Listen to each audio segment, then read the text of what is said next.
Hi guys, welcome back to another video, and today we're going to be again talking about Shopify. And what I'm going to be digging into is some real great insight into the network effects that Shopify has and what they're going to start to utilize. And they're utilizing at the moment, and they're only growing on that. So this is with a podcast. So this piece was posted not that long ago, a couple of days ago, I think. There's a podcast with Harley Finkelstein. So he is the president, I believe, of Shopify. Really, really intelligent guy and a great person to listen to. I'll be putting a copy of this, which is the podcast, and also the notes and the transcription of it below. And I also really, really recommend you to listen to his interview with Tim Ferriss. If you don't know Tim Ferriss, he's got a great podcast, and he was also a really early kind of angel investor in Shopify, so knows Harley well, and they've got a great, great interview. So I encourage you to do that. But now we're going to dig into this piece in particular. So you can see here it's talking about how Shopify's network of sellers can take on Amazon. And this is something I'm really excited about because people think it's lots of just different websites, which it is, but Shopify is actually the backbone and the network of all these different sellers. So I'm going to go into some pieces that Harley says, which I think are really insightful. But we're going to start off with first, I think, which is good to look into, which is what makes Shopify different from merchants like Amazon, for example? And I think this is really, really important to listen to. So first of all, we're just going to hear this bit from Harley. And in fact, that is the difference between a marketplace and having an independent business. While a marketplace may rent you their customers for a period of time, they are never going to be your customers. In fact, in some cases, if the marketplace sees you're making too much money, they may set up a white label version of what you're doing. So that's what I mean when I say we are on a different side of the table than a lot of other technology companies or marketplaces, because we only do well when these merchants do well independently. Okay, so that's really great to hear from there. But basically he's saying kind of the backbone of Shopify is to empower merchants and to empower entrepreneurs and let them get the most out of their businesses. You heard him mention there, which is something I've sold on Amazon before, and I have quite a lot of experiences with businesses that sell on Amazon, and they're ruthless. You know that they've got their customers, and your only point of being there is to make Amazon's service better. And I have also heard stories about if your product is selling really, really well on Amazon, instead of promoting your product and then making their little 10% merchant fee, they'd rather just go straight to China, source your product themselves, undercut you, and make 30% margin. And that's the end of it for you. I've heard multiple occasions of that happening. So that is not what Shopify's about. So I just thought it'd be useful to go over that at the start to really learn about the premise of Shopify. And now we're going to go into the bare bones of this video, which is basically about how Shopify is going to use network effects to bring huge benefits to their merchants and enable them to basically compete with the big boys when it comes to shopping, fulfillment, returns, and all that stuff. So let's have a listen to this here, and I think it's really insightful to show how Shopify is using this backbone of hundreds of thousands and millions of merchants and all of these customers and products to actually create an ecosystem where they can all compete with the big boys. Amazon a little bit. One of the frames you have for Shopify is you are not competing with Amazon. In fact, Shopify is partnered with Amazon in some ways, but you are creating a network of independent sellers who might then provide real competition to Amazon. I think that's a really interesting frame. But you are partnered with Amazon. It's almost 2 years on Shopify Fulfillment Network. How is that going? It's going great. And the reason the SFN is so important, actually, to bring it right back to your introduction of this question, was it's one of those additional pain points that the big companies, the big marketplaces have had an unfair advantage on. That consumer expectations being completely reset. Everybody wants affordable 2-day shipping. And any individual merchant on Shopify that's just getting started cannot properly do that. But when you aggregate, when you take a lot of tiny little lights and you bring them together, you get the sun. When you aggregate those merchants, you actually start seeing, wow, there's some scale here. And now you can actually offer affordable 2-day shipping. Okay, so what Harley is saying here is basically, and this makes sense, is Amazon has basically made 2-day fast and free shipping the given. And the reason they've been able to do that is because they've got huge scale. They've got billions and billions of dollars worth of scale, which means they can drive down the cost of warehousing, they can drive down the cost of delivery, and basically make it so that it's pretty much only Amazon that can provide that kind of scale, because they've got that there. Well, what Shopify is now saying is that we've actually got scale in all of these different networks. In all of these different shops, if we network them together and treat them as one big marketplace, we can actually let these tiny small merchants compete with the big boys by having 2-day shipping, because together all of these merchants make one big network. So that's basically what they're talking about here. And speaking from someone who's had Shopify businesses, both drop shipping, I've had warehouses using Amazon as my warehouse, and I've also had my own physical stock. It is a big thing to overcome as a new merchant. You've got to combat with all this free delivery, which is basically a given now, and you've got to deal with the cost of that and the returns and all this stuff, which basically Amazon is their bread and butter now. So if Shopify is managing to help their merchants with this, it's a really, really big deal. So SFN, it's about a 5-year plan. We're about a year and a half or 2 years into it now. We think that we can connect third-party logistics warehouses, 3PLs, all over the U.S. using great software to the effect that a merchant starting on Shopify after 30 days of sales data, we can say send your products to our node in Atlanta or our node in Reno, Nevada, and then on your behalf we will ship out your products in your own brand with your own branding in your own boxes, not in some sort of third-party logistics branded boxes.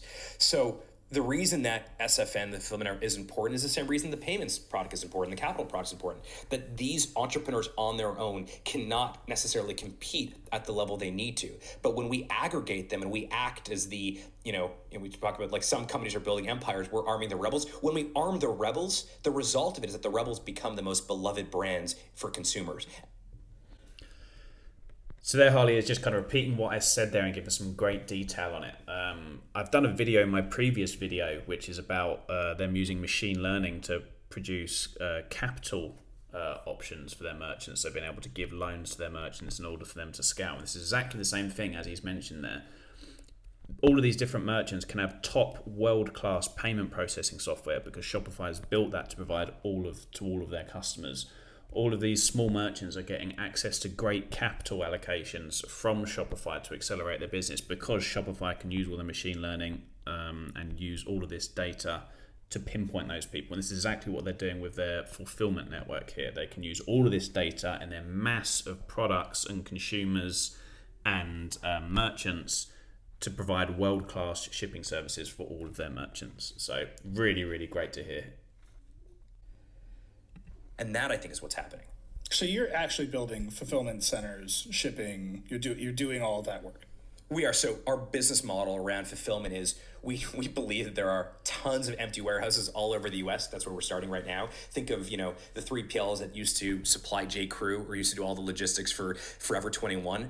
You have all these buildings all over the U.S. with great people there. In fact, some of them are actually small businesses that run these fulfillment warehouses. The problem is none of them are connected. And so what we're trying to do with SFN, with the Fulfillment Network, is connect them all. And using software, we also acquired a company called Six River Systems out of Waltham, Mass, which makes robots to make these warehouses more efficient. We think we can actually make it so that it feels like you're buying from a really, really big marketplace, even though you're buying from an entrepreneur who's a single mom and runs the business from her kitchen table. So he's just given us a bit more of an insight on how they're actually managing to do this. So they've got two ways of doing this, basically. They could be acquiring all of their own warehouse, employing all of their own staff, and doing all of that from scratch, which is basically what Amazon has done, and it's worked really well for them. Well, they're actually going a slightly different route, which is where there's all of these warehouses already scattered all over the United States and soon over the world, but they're focused on the United States to start off with. And the bare bones of what makes Amazon great, it's not the physical warehouses, it's not the bricks and mortar, it's the software that goes behind that. It's the software that controls the logistics and controls the running of the warehouses. And what's even more exciting about this, but I had heard they'd acquire a company called Six River Systems. I knew this was something to do with their fulfillment network, but this is a robotics company. So they're actually dealing with constructing their own robotics, especially for this. So they're not going about this in a really kind of lackluster way. They're really going for it. And they've got all of these warehouses around the US. They're going in, they're striking deals with these warehouses where it's still their business, they're still running it, but Shopify's saying, hey, use our software, let us implement our software, let us implement our state-of-the-art robotic systems. And that means your warehouse is going to move more efficiently, You're going to get all of these customers from the Shopify network we're going to give you, but also we're going to be able to connect it up to all of these other warehouses across the United States and across the world, which basically means you're turning all of these different locations into one massive distributed location that can work for all of the Shopify customers. So super, super excited. But the fulfillment center, is that owned and operated by Shopify, or is that no franchise agreement? How does that work? Yeah, it's a partnership. So we it's our software. It'll be our robots, but they own it. It's their business. We do have one that we own ourselves. Really, it's almost like a laboratory. It's here in Ottawa, so we can do some testing. But those fulfillment centers, those nodes, are all third party owned. So what does that deal look like? I happen to own a warehouse. Man, I'm getting crushed. I got to call Shopify. Do I just one-click order a robot and you take it over? How does that work? You own a warehouse, you have all this capacity, you call Shopify, or we call you because you're in a particular region that we really like, and we say, hey, we think you're a perfect candidate to be in the fulfillment network. We go in there, we make sure the quality control is a certain level, we make sure you have all the capacity, and then we start sending you products, and you get paid a fee for every product that you store, that you pick, you pack, that you fulfill. You no longer have to do any sales or marketing if you're one of these 3PLs. Who bears the cost for the robots that end up in the factory? Is that you, or is that the warehouse center? Those are all different. Depends on the warehouse. In some cases, they want them anyways because they have other customers, and so they're paying for it. In other cases, we decide that it's such a strategic warehouse that we want to put those in there. And in other cases, it's one merchant that has the whole warehouse, and so we'll have a deal with the merchant itself.